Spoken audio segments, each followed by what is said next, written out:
Kelahiran Yesus Kristus adalah sebagai berikut. Pada waktu Maria, ibu Yesus bertunangan dengan Yusuf, ternyata Maria mengandung dari Roh Kudus sebelum mereka hidup sebagai suami istri.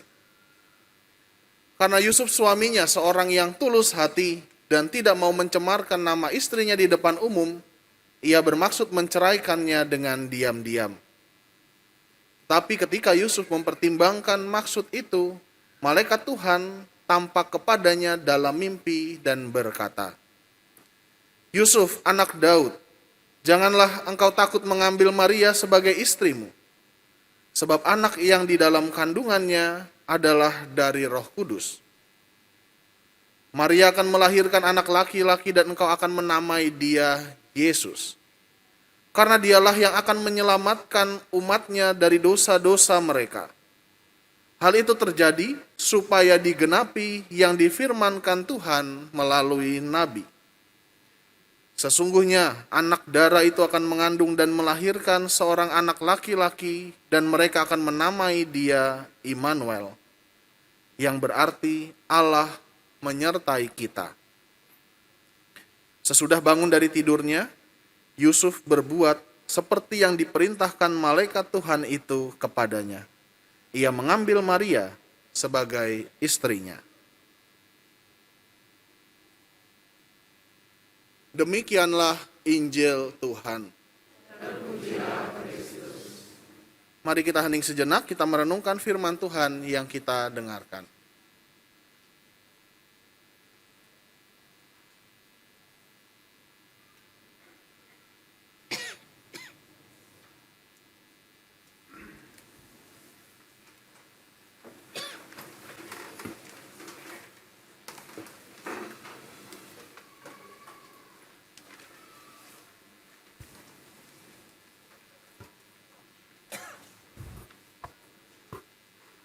Suster, Bapak Ibu, saudara-saudari yang terkasih kaum muda dan anak-anak, selamat pagi.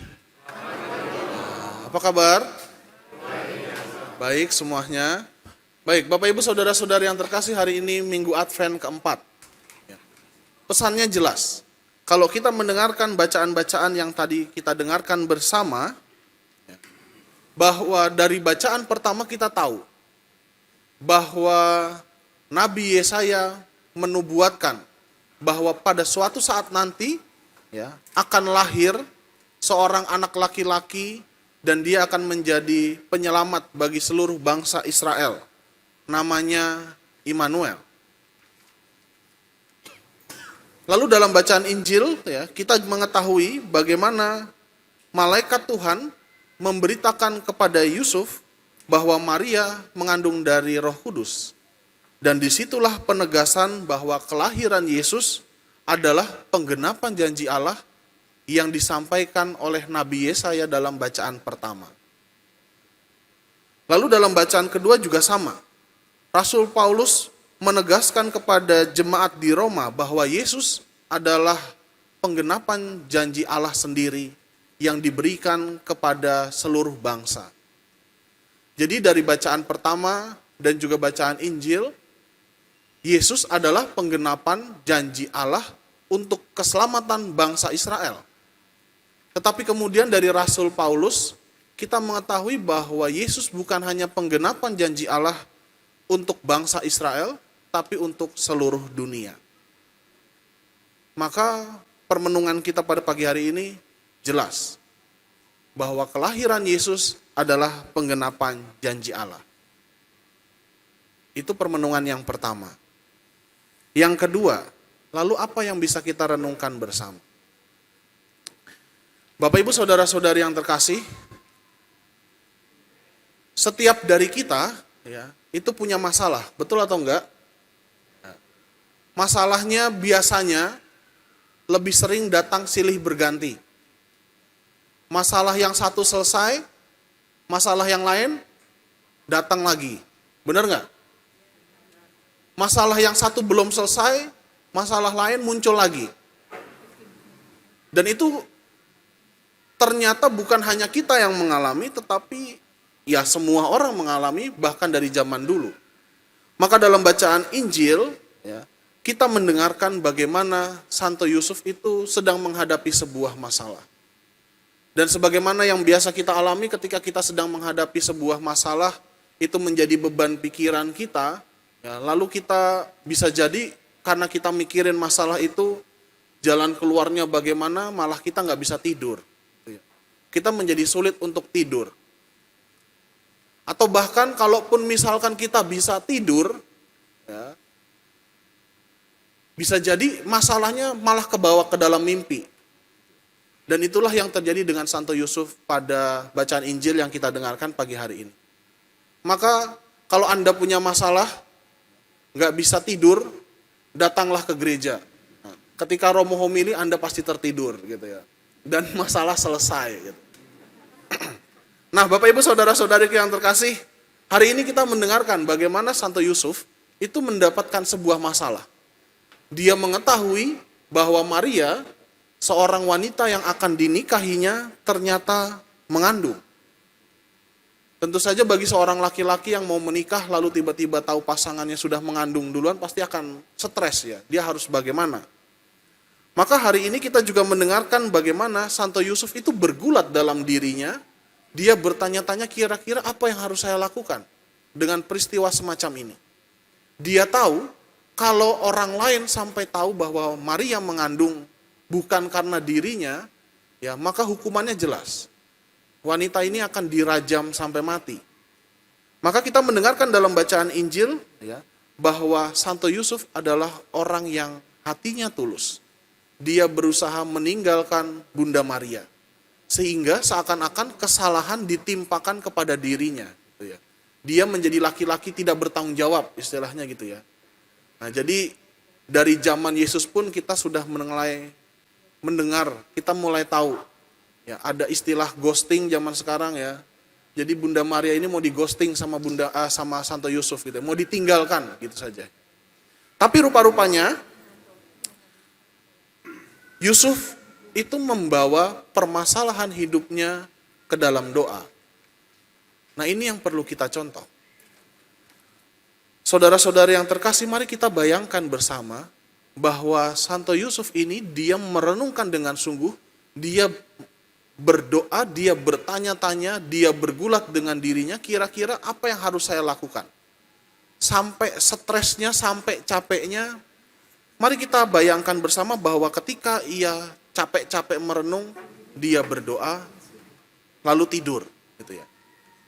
Kita bayangkan sama-sama ya. Jadi dia capek, dia stres, dia berpikir, lalu dia berdoa, lalu tidur. Entah tidurnya karena memang udah capek lalu tidur, atau karena saking capeknya dia ketiduran. Mari kita bayangkan demikian. Nah, dari situlah kemudian kita mendengarkan sebagaimana yang disampaikan dalam Injil, lalu Tuhan memberi jawaban atas permasalahan hidupnya melalui malaikat Tuhan. Dan mengatakan, jangan takut engkau mengambil Maria sebagai istrimu, karena yang ada di kandungannya adalah dari Roh Kudus. Nah, maka Bapak Ibu Saudara-saudariku yang terkasih, saya ingin mengajak kita semua untuk merenungkan hal sederhana ini. Bahwa apa yang dilakukan Santo Yusuf, mari kita tiru. Bahwa kita semua punya masalah. Iya, kita akuin itu. Tapi apakah kita berani menyerahkan permasalahan-permasalahan hidup kita kepada Tuhan? Mari kita merenungkan kalau Santo Yusuf itu tidur, maka mari kita membayangkan bahwa tidur artinya ketika kita tertidur, kita sebenarnya menyerahkan masalah hidup kita kepada penyelenggaraan ilahi. Ketika kita tidur, kita tidak sadar dengan apa yang terjadi dengan diri kita. Artinya ketika kita tertidur, kita menyerahkan apa yang ada dalam diri kita kepada Tuhan. Kita menyerahkan apa yang akan terjadi dalam hidup kita selanjutnya ke dalam penyelenggaraan ilahi, dan itulah yang dilakukan oleh Santo Yusuf. Maka Bapak Ibu Saudara-saudariku yang terkasih, marilah dalam perayaan Ekaristi pagi hari ini, saya ingin mengajak kita semua untuk merenungkan dua hal ini. Yang pertama, mari kita bersama-sama bersuka cita karena Juru Selamat kita, Immanuel, Tuhan beserta kita, akan segera lahir. Kelahirannya menjadi sukacita kita bersama, karena kelahiran Tuhan kita Yesus Kristus menjadi keselamatan bagi kita semua. Melalui Yesus, kita bisa menyerahkan permasalahan-permasalahan hidup kita. Dan Yesus adalah bukti bahwa Allah itu sungguh-sungguh nyata. Kita bisa berdoa kepadanya. Yang kedua, mari kita belajar menyerahkan permasalahan-permasalahan hidup kita juga kepada Tuhan, berkaca dari pengalaman Santo Yusuf. Maka dalam tradisi gereja, kita mengenal dengan istilah atau devosi yang namanya Santo Yusuf tidur. Anda pernah dengar? Pernah dengar belum? Ya. Devosinya seperti ini. Nih, kelihatan gak di layar? Ada patung Santo Yusuf lagi tidur. Jadi ini bisa ditaruh di meja kita, ya, atau bisa ditaruh di samping tempat tidur kita, atau taruh di dashboard mobil. Kayak jualan saya ya. Tapi intinya begini, dalam tradisi gereja ya, ada namanya devosi Santo Yusuf tidur.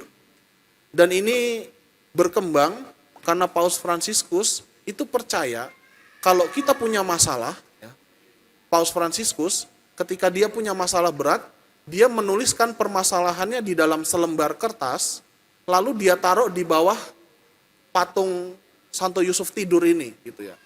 Lalu kemudian dia tidur. Dan entah bagaimana menurut pengakuan cerita dari Paus Fransiskus, ketika dia bangun tidur, dia mendapatkan jawaban dari permasalahan yang sedang dia hadapi. Nah, maka Bapak Ibu Saudara-saudari yang terkasih, ajakan permenungan saya yang kedua, mari kita bersama-sama belajar menyerahkan permasalahan-permasalahan hidup kita kepada Tuhan. Dan ternyata apa yang dialami oleh Santo Yusuf itu menjadi sebuah inspirasi devosi dalam gereja Katolik.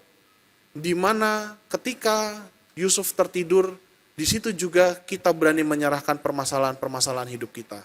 Dan ada devosi itu hidup. Dan ini salah satu bentuk contoh patungnya gitu ya. Jadi memang dilakukan dan karena percaya lalu Tuhan hadir menjawab doa-doa dan permohonan kita. Maka mari kita hening sejenak, kita berdoa dalam hati kita masing-masing. Di satu sisi kita bersuka cita menyambut hadirnya atau lahirnya Yesus Sang Juru Selamat. Tapi di sisi yang lain mari kita juga panjatkan segala permasalahan-permasalahan hidup kita. Kita berani menyerahkan itu semua ke dalam tangan Tuhan.